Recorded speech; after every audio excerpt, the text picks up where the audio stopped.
అసలు ఎవడు పట్టించుకోవట్లేదు నాకు తెలిసి. ఈనాటి జ్యోతులు కూడా హైలైట్ చేయలేదు కదా బేసిక్గా. పట్టించుకోరు అది, ఎందుకంటే వీళ్ళకి తెలుసు వాళ్ళకి తెలుసు.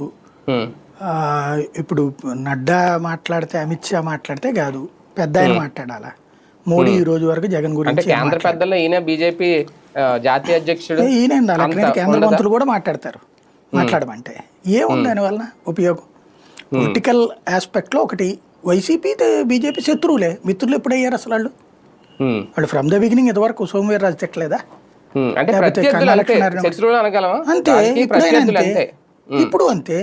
ఇప్పుడు రాజకీయ ప్రత్యర్థిగానే విమర్శించారు కానీ శత్రువులా చూడలేదు కదా వాళ్ళేమి. రాజకీయ ప్రత్యర్థుల మీద విమర్శలు కామన్, అది వాళ్ళేం మిత్రులు కాదు కదా. మిత్రులు అయితే షాకింగ్ పరిణామం అవుతుంది.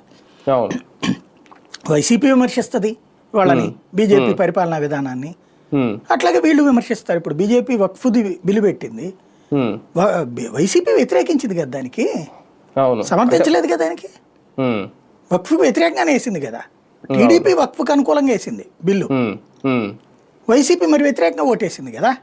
పైగా కోర్టు కూడా పోయింది కదా. అదే ఒకటి రెండు బిల్లులు వ్యతిరేకించి మిగిలిన అన్ని బిల్లులకి సపోర్ట్ చేసిన వాళ్ళు విధాన నిర్ణయం అది. ఇప్పుడు అదే తెలుగుదేశం ఆ పని చేయలేదుగా కూటమిలో ఉన్నప్పుడు. కూటమిలో ఉన్నప్పుడు అన్ని సమర్థించాల్సిందే కదా. అవును. కాబట్టి వాళ్ళకి వాళ్ళ ఫ్రీ హ్యాండ్ వాళ్ళకు ఉంది.